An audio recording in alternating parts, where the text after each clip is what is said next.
வணக்கம். நான் இந்த காணொலியை 2 பகுதியாக பேசுகிறேன்.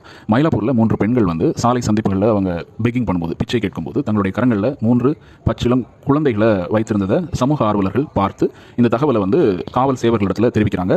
குழந்தைகள் நல குழுவினிடத்திற்கும் தெரிவிக்கிறாங்க.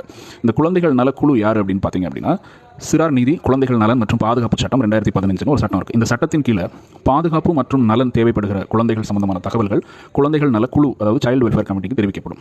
இந்த குழந்தைகள் சம்பந்தமான இந்த குழந்தைகளுக்கு எது பாதுகாப்பான சூழல், எந்த சூழலில் இவர்களுக்கான நலன் இவர்களுக்கு கிடைக்கும், பராமரிப்பு கிடைக்குங்கிறத முடிவு செய்து அதுக்கு தகுந்தாற் போல உத்தரவுகளை பிறப்பிப்பாங்க. ஒரு உதாரணம், இப்போ ஒரு குழந்தைக்கு வீட்டிலேயே பாதுகாப்பும் நலனும் கிடைக்கல இல்லை அப்படின்னா அந்த தகவலை நாம் தெரிவித்தோம்னா, உதாரணமாக இந்த குழந்தைகள் நல குழு விசாரணை முடித்த பிறகு, அந்த குழந்தை சம்பந்தமான தகவல்கள், கொடுக்கப்படுகிற தகவல்கள் எல்லாம் விசாரித்து முடித்த பிறகு அந்த குழந்தையை அரசினர் குழந்தைகள் இல்லத்தில் அவர்களுடைய பொறுப்பில் கொடுப்பதற்கான உத்தரவுகளை பிறப்பிக்கலாம். இது ஒரு உதாரணம்.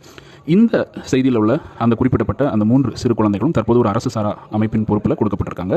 மேலும் சில தகவல்களை பிரிவு பகுதி 2 பார்ப்போம்.